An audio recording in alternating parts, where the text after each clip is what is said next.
नमस्कार, आप देख रहे हैं भगवान न्यूज नेटवर्क और मैं हूं आपके साथ खुशबू सिंह। राजस्थान की 12 सीटों पर पहले चरण में चुनाव हो चुके हैं। अब बारी दूसरे चरण में 13 सीटों की है। राजस्थान का ये फाइनल चरण है। 26 अप्रैल को वोटिंग होनी है। दूसरे चरण की 13 सीटों पर 152 उम्मीदवार मैदान में है। बीजेपी लगातार 2 लोकसभा चुनाव से क्लीन स्वीप कर रही है।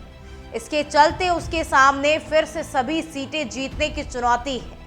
वहीं कांग्रेस इस बार अपना खाता खोलने के लिए बेताब नजर आ रही है। राजस्थान के दूसरे चरण में टोंक, सवाई माधोपुर, अजमेर, पाली, जोधपुर, बाड़मेर, जालोर, उदयपुर, बांसवाड़ा, चित्तौड़गढ़, राजसमंद, भीलवाड़ा, कोटा और झालावाड़ 12 सीट पर वोटिंग होगी। बीजेपी इन 13 सीटों पर चुनावी मैदान में है, जबकि कांग्रेस 12 सीटों पर लड़ रही है। बांसवाड़ा से बाप की तरफ से राजकुमार रोत मैदान में है। दूसरे चरण में ज्यादातर सीटों पर कांग्रेस और बीजेपी के बीच सीधी जंग है, तो बाड़मेर में निर्दलीय प्रत्याशी रविंद्र सिंह भाटी ने त्रिकोणीय मुकाबला बना दिया है। पूर्व मुख्यमंत्री अशोक गहलोत के बेटे वैभव गहलोत साल 2019 का लोकसभा चुनाव हार गए थे।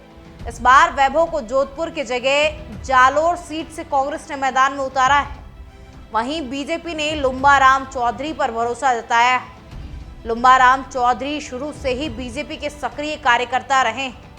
वो सिरोही पंचायत समिति के 1 बार प्रधान, जिला परिषद सदस्य और 2 बार सिरोही बीजेपी के जिला अध्यक्ष रह चुके हैं। लुम्बाराम ने 2023 के विधानसभा चुनाव में सिरोही से टिकट की मांग की थी, लेकिन उन्हें टिकट नहीं दिया गया। बीजेपी ने अब लुम्बाराम को जालोर की लोकसभा सीट से प्रत्याशी बनाकर उन्हें बड़ा सरप्राइज दिया है। वैभव गहलोत सियासत की दुनिया में नए नहीं हैं। उन्होंने पिछले लोकसभा चुनावों में जोधपुर की सीट से मौजूदा केंद्रीय मंत्री गजेंद्र सिंह शेखावत के खिलाफ ताल ठोक दी थी, लेकिन 2.5 लाख से भी ज्यादा मतों के अंतर से हार गए थे। 2019 के चुनाव में जहां गजेंद्र सिंह शेखावत को 7,88,888 वोट मिले थे, वहीं वैभव गहलोत को 5,14,448 मतदाताओं ने भरोसा जताया था। वैभव के लिए यह हार इसलिए भी बड़ी थी क्योंकि इस सीट से उनके पिता अशोक गहलोत 5 बार सांसद रह चुके हैं और 3 बार तो वो लोकसभा के लिए लगातार चुने गए थे। कांग्रेस को उम्मीद होगी कि जालोर की सीट से वैभव अपने पिता की तरह ही सियासी जादू दिखाने में कामयाब होंगे और बीजेपी की इस गढ़ पर पार्टी का परचम लहराएंगे। वहीं बात करें अगर झालावाड़ लोकसभा सीट की, तो झालावाड़ लोकसभा सीट पर वसुंधरा राजे के बेटे दुष्यंत सिंह 5वीं बार मैदान में हैं। वो 4 बार सांसद रह चुके हैं। दुष्यंत के सामने इस बार भी मुकाबला करने वाला मजबूत प्रत्याशी नहीं है। गहलोत सरकार में कैबिनेट मंत्री रहे प्रमोद भाया जैन की पत्नी उर्मिला चुनावी मैदान में है। वसुंधरा के चुनावी प्रचार की कमान संभालने के बाद झालावाड़ इलाके में कांग्रेस के लिए चुनौती बढ़ गई है। ये इलाका वसुंधरा राजे का मजबूत गढ़ माना जाता है। वसुंधरा ने जब से सियासत में कदम रखा है, कांग्रेस अभी तक सेंधमारी नहीं कर सकी है। अब अगर बात करें जोधपुर लोकसभा सीट की, तो जोधपुर लोकसभा सीट राजस्थान की हाई प्रोफाइल सीटों में से है, जहां मुकाबला एक तरफा नहीं बल्कि करीबी है। जोधपुर सीट पर बीजेपी की तरफ से केंद्रीय मंत्री गजेंद्र सिंह शेखावत चुनाव लड़ रहे हैं।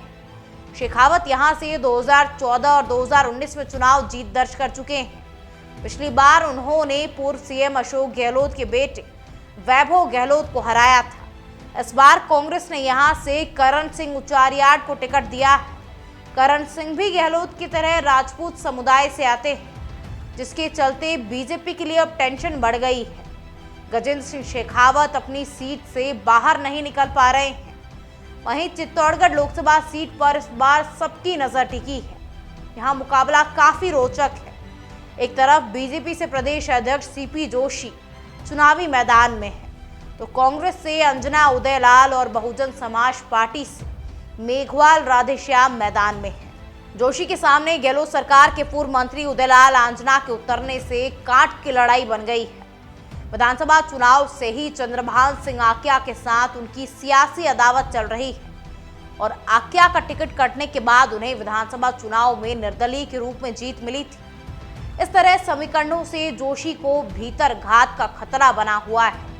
अब इसका फैसला तो 4 जून को ही होना है और ये फैसला जनता के हाथों में है कि जनता किसे चुनती है, किसे अपनी सरकार बनाती है। इस पर आपकी क्या राय है, कमेंट सेक्शन में बताइएगा जरूर। तब तक बने रहिए भगवा न्यूज़ नेटवर्क के साथ।